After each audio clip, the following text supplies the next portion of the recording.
Hi, welcome to Someone Else's Movie, the original podcast where an actor, writer, director, or nebulous industry figure gives a little love to a movie they didn't make. I'm Norm Wilner, I'm a programmer at TIFF now, and this is the other thing I do. My guest this week is Sarah Watts, a Montreal writer and filmmaker whose first feature, co-directed with friend of the show Mark Slutsky, is You Can Live Forever, a drama about a queer teenager who falls in love with another girl in their cloistered Jehovah's Witness community in a small Quebec town in the 1990s. It's really good, it's in theaters across Canada right now, and you should see it. Sarah picked Bound, the directorial debut of the Wachowski siblings, and not so much a debut as a statement of purpose. Set in a world of criminals and jerks, Bound stars Gina Gershon as a morally ambivalent protagonist who gets involved with an alluring dame and her jealous boyfriend, played respectively by Jennifer Tilly and Joe Pantoliano, with violent consequences. It's a standard film noir riff, but by centering the story on a queer protagonist, the Wachowskis change everything about the way we experience it. Because they're geniuses. This is Someone Else's Movie. I chose Bound because Bound was one of the very first movies that I ever felt like I needed to see or I would die. And at the time, I was living in Yellowknife, Northwest Territories, which is where I'm from. I worked at a little record store / video store that was like combo because there wasn't a lot of record stores or video stores up there. So it was called Top 40. And I had worked there since I was 13. So I was like squirreling away money for years, just like for a trip to Europe and university. And I had turned 19 and it was in Premiere Magazine that I read about Bound, this movie by the Wachowskis, starring Jennifer Tilly, who was sort of known, but like not a huge megastar, and the sort of unknown Gina Gershon.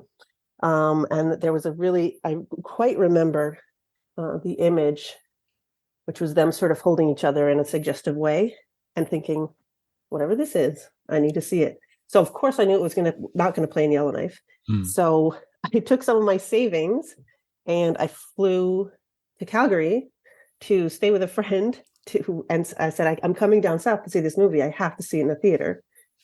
And so that's what I did. I went down for the weekend and saw Bound in the theater and felt like I was seeing the greatest movie I'd ever seen at 19 and pretty freshly out, I guess. I'd been out for a couple of years or a year.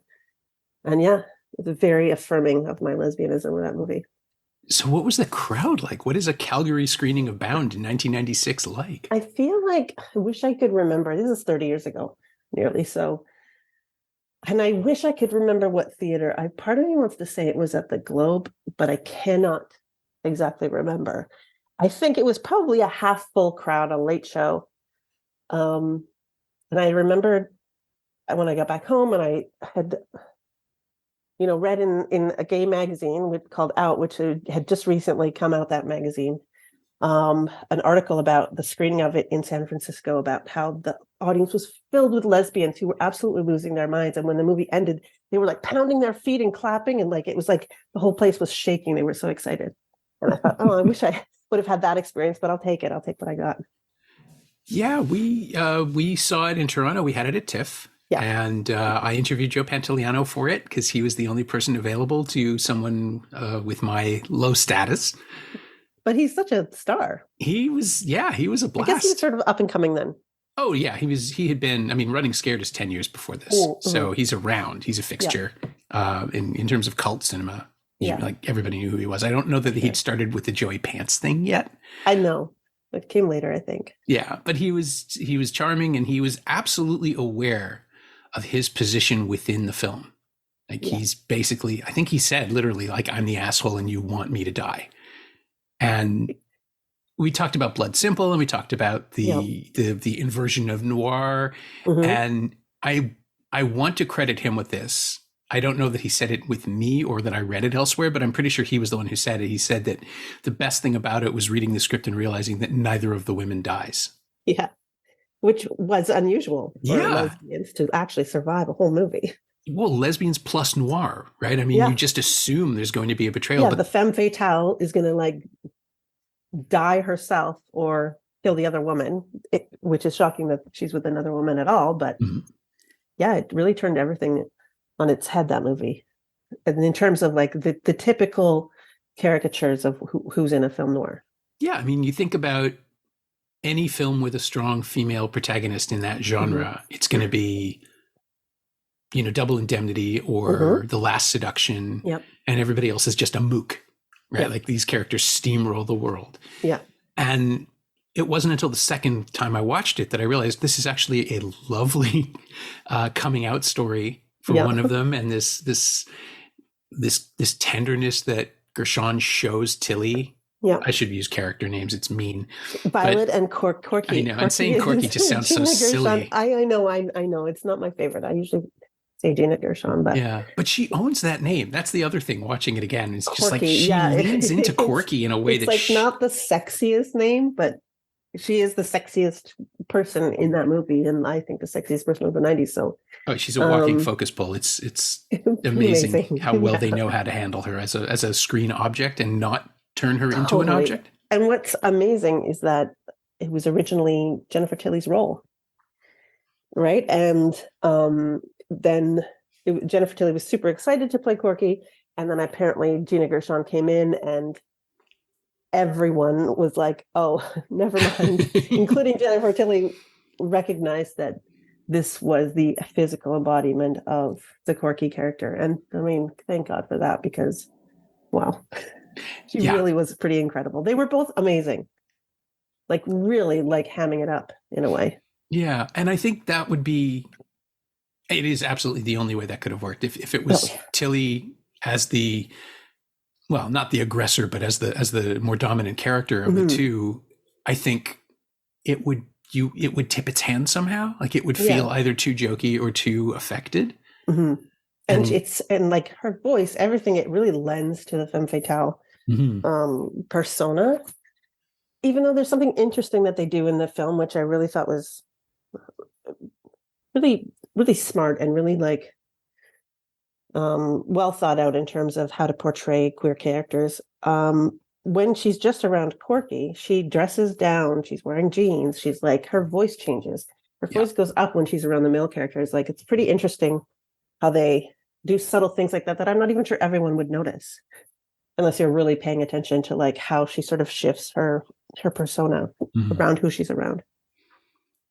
Yeah, I had interviewed her, Tilly, in '92. She was in a movie called Shadow of the Wolf with Lou Diamond Phillips, which... Yeah, I saw that movie in 1992. And you did? Okay. I remember everything about it. Oh, of course, because Yellowknife, it would have played, right? Like it would have actually gotten a release there. Totally. She was aware even then that no one sees her as serious. And we actually had a real conversation about it. And it was just like she was talking about how she was used to being seen as the arm candy, as the girlfriend, and this was a different role for her, which is all true. And then it took another 4 years for this. And I looked back and she's working constantly, but nothing that anybody would be remembering, right? And suddenly she's got this spotlight and she just makes the most of it. And I'm not even sure it was like a big box office smash. I certainly would say it's a cult, especially a queer cult classic now, but I think it made like $7 million or something like that in the box office. It did fine for an indie, but it's like it cost $6 million. So yeah. But of course, the second it hit VHS, I think I still have the Laserdisc and DVD. I think I might still have the VHS, to be honest. I have like my little prize collection of the ones that I carried with me from town to town as I moved through my life. Well, that's it, right? It becomes a talisman, a film that means something. And this was like hugely, we were talking about this before we started recording. It was hugely important, but also just before the internet. Yeah, I definitely had a Hotmail account, I think, by maybe 96. Yeah, but percentage-wise, most people were not part of this, whatever the newsgroup discourse was. I mean, most people still aren't. But it became a thing once it hit video stores and everyone could just see it. I think if it had been released 4 or 5 years later, it would have been a phenomenon. But who knows? I mean, it's so hard to say because I can't really like speak to what gay queer audiences, if they would have like packed the theaters back then. I mean, there's the one anecdote about the San Francisco screening, but that's the only thing I've ever heard. I don't really know about other people's experience seeing Bound in the theater, other than you and I just discussed it. But like most people, it's not like such a burned into their brain memory like it is for me. Yeah. And it's still in the post-Tarantino era where something is stylish in a quiet way, it was competing. It was like swimming upstream against the other ones. But given how many post-Tarantino movies were happening, like 2 Days in the Valley is around there somewhere, right? Where femme fatales are just, it's a poster. It's not a movie. Yeah. And Bound is old school in a way that, I mean, yes, it's a queer take on an old school narrative, but it is this incredibly smart, uplifting one, with characters and dialogue and moments that sort of take a second and welcome the audience in to say, and it is like, again, that's what Blood Simple does. It's what the Coens do. Exactly. They reward you for being, aware of the canon and smart enough to catch the references, but then they still make sure they tell a story that stands on its own. And that's where I think the queerness of it ceases to be the draw, right? Like, this is based on the argument that straight men are much happier going to see movies about women than movies about gay men. It's the Brokeback versus Bound argument, right? Which I don't necessarily agree with. I think that they just are more comfortable going to see them in a theater. There's some weird thing about just not wanting to buy a ticket for a quote unquote gay movie in 2023. Do you think? Well, no, that in the 90s. If you're a guy in America, especially. Yeah, I wonder if it still sort of applies. Maybe. I hope it's better. I hope so too. I have to. I have to hope. I hope that's true. Yeah. But Bound becomes a thing when it hits video, because that goes away. That inhibition disappears. Yeah, and they certainly didn't shy away from the material on the cover box. Like, it was pretty clearly going to be about these two hot ladies like making out, which of course they do, but there's also this awesome like storyline with some great well done violence that I really like. And I rewatched it again last week, and I hadn't seen it for a few years, but in my mind the violence was really intense, but it actually isn't. A lot of it is left up to the imagination with sounds, and you just see a lot of blood spatter. There's some scenes where a man hits a woman, which they don't really shy away from too much. And I feel like I wasn't as bothered by it in the way that they shot it as I thought I would be. But okay, yeah, I mean, it's I was looking up some of the older reviews here, and Janet Maslin was worried about the violence, and Ebert said it's shocking violence would offend some audiences. My favorite here is Rita Kempley in the Washington Post, who said, well nigh unwatchable cruelty for its own sake. Thank you, Wikipedia, which is so not what this movie is. Yeah, I mean, I think that they're probably referring to when Joe Pantoliano, his character's name Caesar. He hits Corky. He knocks her out in the back of the head at one point, and then I think they have a little tussle in the white paint, which is such an awesome scene that it's sort of, you forget that what you're actually watching, which is a man attacking a woman. But he gets his, Yeah. And those are the rules within noir, right? Like, it doesn't feel like it's specifically homophobic violence or specifically, I mean, it is violent. It's definitely woman-targeted violence. For sure. But it doesn't feel homophobic. Like, there's something about it that he would be kicking the crap out of a dude as well. Like, yeah, it's almost, and it's weird to make this argument, but it's very clear to me that Caesar sees Corky as a threat, not as a woman. The woman aspect is what leads him to underestimate her. Yeah, I mean, there's several scenes leading up to where he figures out it's her, where he's furious when he sees the back of her when he first comes into the apartment, and because he thinks that she's a guy. And then he turns around and he's like, oh, silly me, you're a woman. I was freaking out for nothing, because he thinks his wife is having an affair. Yeah. Right. And it's like that plays with the whole like the gender thing 30 years ago that they were touching on that. Yeah. But mistaken gender identity. Yeah. And mistaken identity in a noir film is always a cornerstone, right? Like, just exactly by the virtue of being smart enough to manipulate our expectations of the genre, the Wachowskis create something even smarter and even sharper. Yep. And then we get the beautiful arc for Tilly, for Violet, who is, how does she put it? She's always been... I feel like she does say that she has been with women before, and because she's a sex worker. She's a sex worker who has sort of settled into this life with Caesar for an easy out, and because he's not too terrible to her. But I mean, and they don't. It gets into the relationship with Corky and Violet almost immediately. Like the elevator scene where they first see each other, I swear it happens in the first 5 minutes. Like there's no wasting time. They don't waste time showing Violet's life with her husband. Like they're just like, here are the lesbians. Enjoy immediately. And they get right to it, which I kind of love. Yeah. It's a great scene in the elevator too. It's pretty classic. With the sneering classic Gina Gershon, like it's so seductive and so over the top. It's almost funny, but it works on every level. It's fantastic.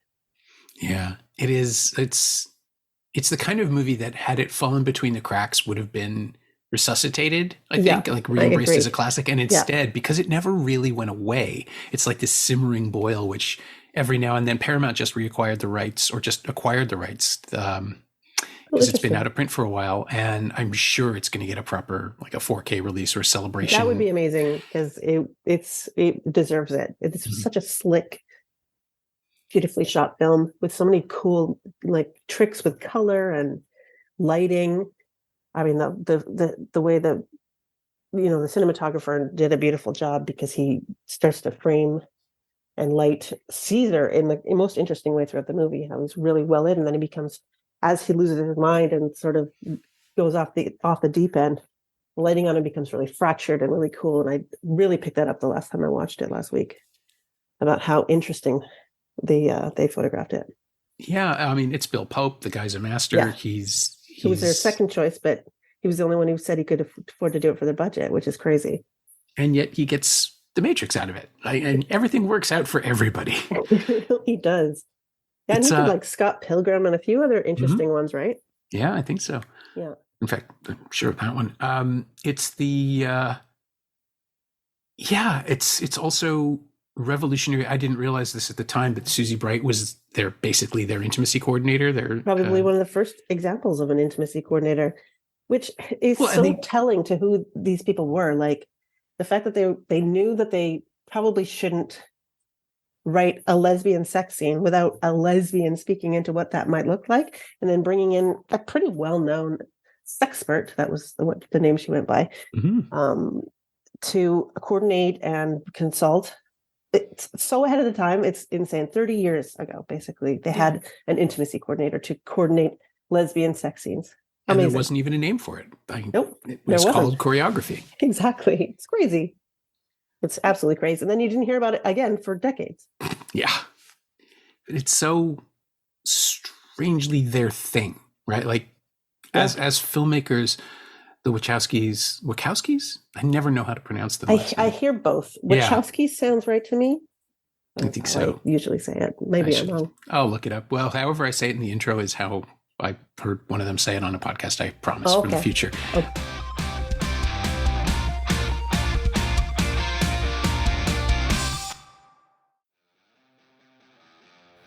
Hey, it's Norm, interrupting my own show to bring you up to speed on Shiny Things, my twice-weekly newsletter about physical media, culture, and the odd streaming project.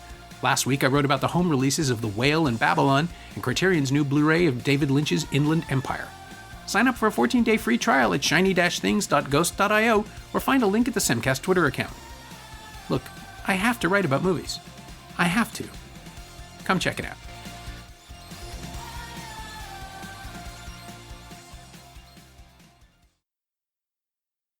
They are so good at building worlds that are authentic, right? Yeah. Even when they're ridiculous, like something like Speed Racer or Jupiter Ascending, where we have funny animal people, or people are sort of living in a Skittles Dayglow universe. The textures and the materials all feel convincing, and Bound is that version of having no money and building a real world. It's really quite stunning as a first feature. Like when you watch it, it's hard to believe that it was their calling card, because really, and complicated shots, like all the bird's eye shots going through walls, like really smart stuff that I can't really think of them using shots like that necessarily again, but it was such a low budget that they shot the whole thing in like 2 rooms maybe. Really limited locations, which was smart for budget purposes, but yeah, it's necessity being the mother of invention and all, and the claustrophobic feeling that people are just trapped with each other, whether they want to be or not. And it all works. Everything is a strength. Every aspect of the film serves the story. Yeah. Including the very hot sex stuff, which is, the way you sell it, but it's not it's the motivator. It's not the plot. Absolutely. And, when I was watching it again the other day, what I kept thinking about was how much it feels like the female gaze, which it was. Mm-hmm. And there are it really is, because there are all these shots in the first 10, 15 minutes of the movie where it's like just super sexy, slow motion, set to like rock music of Gina Gershon painting a ceiling, cleaning out a drain in a bathtub. All these things that I don't think a man would necessarily think were sexy shots, but like for a 19-year-old lesbian watching Gina Gershon's hand in slow motion, like her oil slicked hand, like drip with water as she unscrews the pipe under a sink in slow motion, like the boldness of that is so insane, but it works. And it was like, this is the hottest thing I've ever seen. I can watch Gina Gershon in a white tank top doing home repair all day. I mean, I would watch that movie. Yeah. Well, I did watch that movie. I've watched that movie 100 times. So did it become that sort of, I mean, obviously it's a touchstone for you, but did you sort of end up building, like, what happened when you went home? Did you carry the story of this film with you? Were you telling people? Were you? Oh, of course. And I don't know if you remember how long it took for things to come out on video after they were released in the theater. This was out years, sometimes. More than a year after the festival play. Exactly. Which now it's like 2 weeks later, it's on VOD. But back then, you really had to put in your time waiting for these things to come out. So of course, because I worked in a video store, I probably immediately took a copy home and never brought it back. Or maybe Columbia House. Maybe I Columbia House did. I don't remember. That was the thing. Yeah, I definitely had the poster. And yeah, I'd probably seen the movie 50, 60 times throughout my life, because I would put it on for every new girlfriend that I had that I would insist on watching it. And yeah, it really is like part of the Sarah canon of films that are vital watches for sure. So how did they respond? I mean, did you notice over the years, were people familiar with it, or was it just always a new thing? I think for many it was a new thing. Funny, I was recently talking to my first girlfriend, who I was still friends with, and she was always annoyed with my obsession with Gina Gershon. And so I said, well, you're never going to believe it. I'm going to be doing a podcast about Bound. And she's like, of course you're doing it about Bound. Oh, God. So shout out to her. I made her watch it many, many times. I'm trying to remember. I think the first time I saw her in anything would have been Red Heat. I think I probably also saw her in something like that. But the first time she, of course, really owned the screen and was given a character to really like work with. It was quirky. Oh, not Showgirls? Oh, yeah, I mean, I love Crystal Lou Connors, but it's camp, right? Like it's not a role. She's beautiful in that, and that's another movie I've seen many, many, many times. But obviously, the character in Bound speaks to every young, fresh lesbian in the universe in a big, bold way. But yeah, I love Crystal Lou Connors from Showgirls, of course, but she's no Corky. I think it's one of those roles too where Showgirls versus Bound, I mean, where Gershon needs to do something that shows range after something like Showgirls, where she's playful, she's snappish, she's exactly what the movie needs. Yeah. But that is not a film that anyone watches for depth, I guess. And Showgirls it's all surface, like, isn't it? It's always felt that way to me. It's funny. I had a very long conversation with Adam Naiman once about Showgirls. Oh, Adam literally wrote the book on it, of course. Yeah.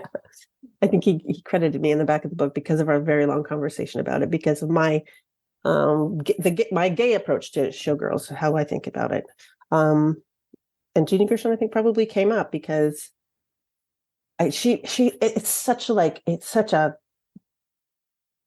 a ridiculous character, but it's so fun to watch, and she's such a bitch, and like I think she really is a really bright spot in that film, which because she's a good actor, I think. Oh yeah, she is. She absolutely is, and that's the thing, right? Like looking the way she does, she gets cast as girlfriends in malls. I think she's a little more unusual looking. Like she has that weird mouth that I love, and she's got kind of cat-like, but like she looks tough. Like she looks like she could rip your head off, which I think is what's so hot about her. But what really like sets her apart from the classic, like she can never play like a girl next door or somebody's mom, I don't think. She's I don't know if she could. She's just I wouldn't want her to. There's something about her. I wouldn't want her to either. Yeah, but she's always, that's what I mean about the girlfriend thing. She's always too strong. Yeah. She comes in and she takes over. Like Red Heat, I remember thinking, who is that and why am I not watching the movie about her? Yeah. And it's because she has this incredible presence. And yeah, part of it is the look. She's always like, she's also got this kind of half sneer as a resting face where she can't help it. It's the way her mouth is built. It's really unusual and amazing. And you just instantly like, what is she mad at? What's going on? What don't I know in this scene? Let her be mad at me. She's so she's fantastic. I'm a big fan. Yeah, she has a little secret. But then this comes out and it's like she is the lead. Like unquestionably. It is a love story, but Corky is the hero. Yeah. And the focus. And so I remember watching it the first time through and like not ever wondering if Corky was going to kill Violet, but does Violet have a plan? Which actually makes her, because Gershon is so dynamic, it actually makes Tilly more interesting as Violet in her stillness. So when you were first watching it, did you think one of them was going to betray the other? I just assumed that that's where we were. Based on the film noir rules. Exactly, yeah. Right. And but I like that they turned that around because it's two women. Exactly. And having them not betray one another and actually be together and stay together is truly the twist. So far ahead of its time, and which is an awful thing to have to say about something that's like from when I was nearly an adult to now. But I think that's the genre more than anything else. It's just there are not a lot of noirs with happy endings. It's practically a feature of the form, and that's why they can get away. That's why the Wachowskis can upend it by just telling a straight story with a happy ending and setting it in this world. Because that is the one thing you don't see coming. And like, of course, when they first brought it to the table, there were people that were like, well, we won't make it unless you turn Corky into a man. Yeah. Just like, can you imagine that movie? How like forgettable it would be. Yeah, otherwise. I've seen 25 of those. Exactly. But it's funny that I'm glad they stood their ground because I mean, it's one of the best lesbian films ever made, I think. Yeah. And we can talk about the place in the Wachowskis filmography that it occupies, because 3 years later they make The Matrix and everything changes. Yeah. And then they continue to do their thing, and then they come out as trans. Mm-hmm. Right? I mean, that is something that, based on how macho the first Matrix is and how much it borrows from straight up action movies, and here too, like it's not an inversion of hard-boiled crime fiction. It's simply hard-boiled crime fiction with two women in the lead. Mm-hmm. It's like, in retrospect, what you say about the female gaze is like, it's dead on, right? This is just a communication from personalities that haven't formed yet. Absolutely. And I think there's a lot more discussion about the underlying trans messaging in the Matrix movies. Oh, absolutely. Whereas I think in Bound, even though there's a lot of subtext to even the title, but as I said, it really just feels like the female gaze perfectly captured, which wasn't even a concept in the 90s when we were watching these films. I don't think that term even existed yet, but it really did. I remember feeling like these slow shots of home repair do not feel like what a man would even think of as sexy. Like, it really does feel like women have written and directed this as they did. So, yeah. And even now watching it back, that's what it feels like. It really does. It really honors the female gaze. And they wrote fantastic female characters. Just super unusual. Yeah. Yeah. I mean, I have huge problems with The Matrix Resurrections on a whole bunch of levels, but the idea that it's there to give Trinity the arc that she was denied in the first 3 films. Oh, interesting. And I only saw showcase it Carrie one Moss. time. Yeah, I just saw the one time in the theater, and then I thought, okay, I saw it. I don't know if I'll ever watch it again. I can't even really remember the Trinity arc, to be honest with you. She flies. She gets to fly. Right. That's the only thing that matters. The arc of flying. That's what she got. Okay. Yeah, I mean, but it also gives Carrie Ann Moss the chance to have like quiet emotional scenes with Reeves that she was never able to have in the first 3 movies because they were always, you know, talking about the end of the world. And here there's just this maybe the scene in the cafe. Maybe I should watch it again. Yeah, there's stuff in it that holds up weirdly enough, in spite of being a Matrix movie. It's the. Are you not a fan of the first one even? I love the first 3. Yeah. I think that the whole trilogy is really solid, and especially in the rearview mirror, a really fascinating allegory for wrestling with identity and knowing who you are, even though no one will allow you to be that person. And all of that playing into their real life story is absolutely fascinating. And again, the idea that it took another decade after they made this incredibly successful film series to be confident enough to be their true selves is just remarkable, right? Yeah. And I wish they talked about it more, because there's obviously, I'm a straight man. I have no claim to their story or anything like that, but I know there are people who are struggling with the things that they struggled with who would benefit from knowing the nuts and bolts. Yeah. And the evolution of how it works. Pretty famously private, right? Yeah, they just, and I get it, right? Because obviously if they came up the way they did, they're going to be incredibly protective of each other and of their own lives. But yeah, I really hope that someone somewhere down the line, one of the two or both of them, makes an autobiographical picture and just deals with this stuff head on, because I think they're amazing visionary artists, and I would love to see 100%. How they handle that. And at least they have that. At least their art and their films will be studied for decades to come and analyzed now with a whole new, by a whole new angle, which is fantastic. Honestly, people might have problems with Bound if they watched it now with, you know, the lesbian characters are real caricatures. They are like pretty obvious in the butch and femme, which I don't know would hold up now. Certainly wouldn't be made now. The violence against women, I think it might bother a lot of the generation now. But for me, I'm a little bit steeled to it because I'm so obsessed with it, and like it meant so much more to me than I'm watching a man at one point in the movie punch a woman. For me, it was like, this is pure lesbian power, and I'm loving every second. Yeah. Well, and depiction is not endorsement, right? Which is something that seems to be lost on the current generation. And it doesn't feel like a glorification of violence against women in the film. Not for 1 second. No, they're just giving everybody reasons to root for our heroes effectively. 100%. And exactly. You know, like it's maybe not even a metaphorical, but an actual translation of the way that Corky and Violet are objectified and pushed down constantly by everybody around them. Once it becomes violent, it's the violence that was always there, right? Like Caesar is just a character who gets to express it violently without consequence until there are consequences.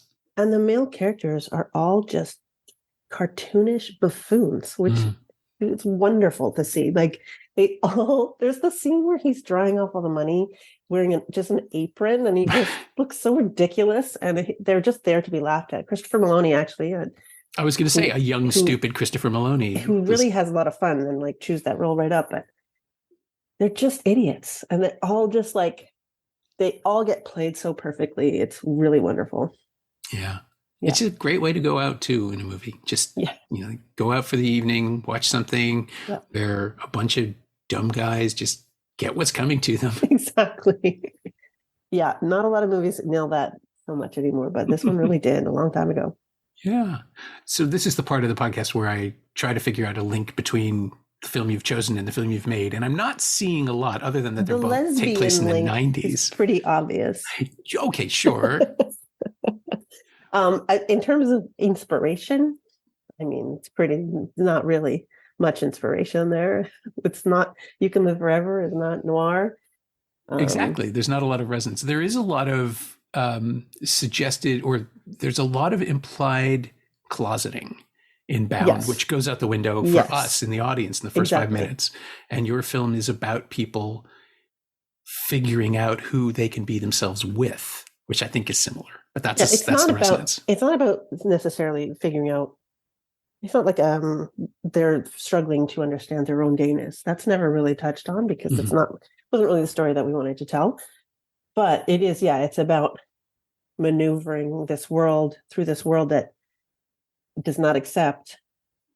And one character is way more savvy about it than the other, which is sort of also like Bound, actually.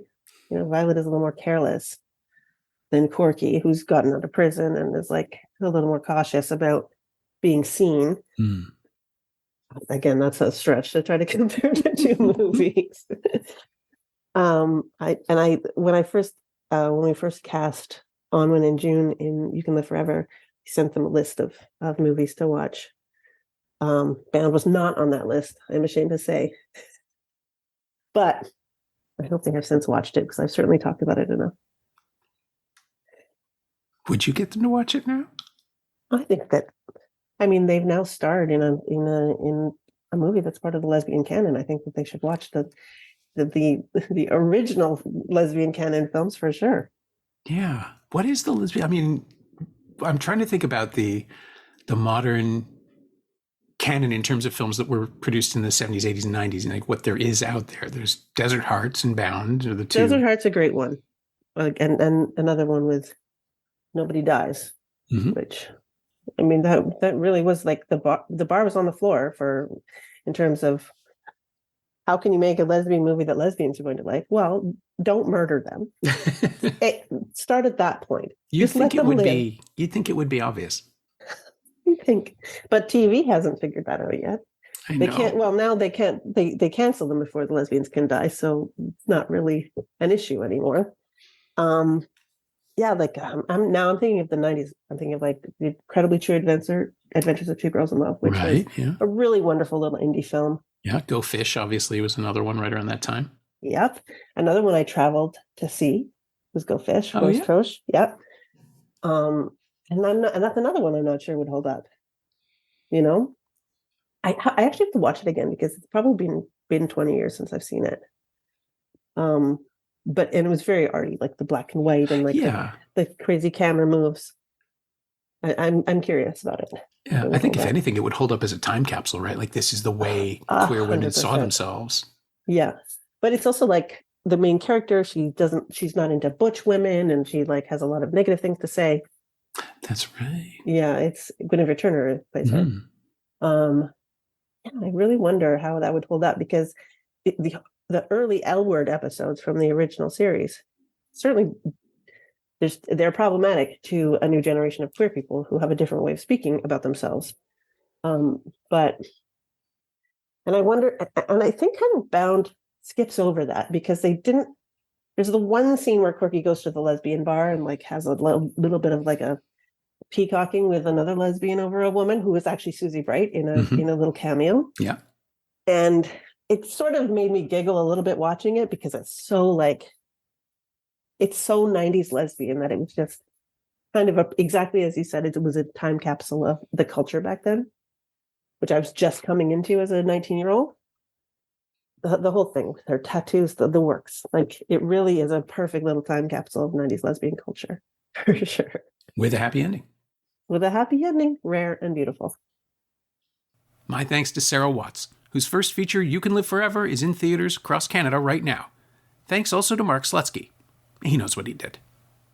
Sarah's not on Twitter, but you can follow her movie at YCLF_film, and you can find Bound on Blu-ray from Olive Films, at least for now, and streaming on Hollywood Suite in Canada and Paramount Plus in the US, and for rental or sale on various VOD platforms.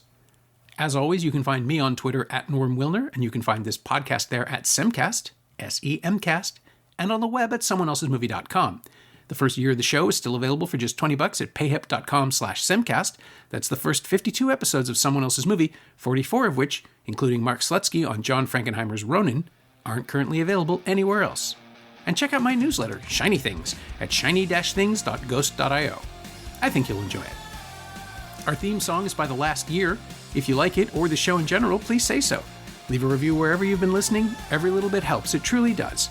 And check out the other shows on the Frequency Podcast Network while you're doing that. Stay safe, watch movies, wear a mask if you go out, get your booster when you can. I'll see you next week.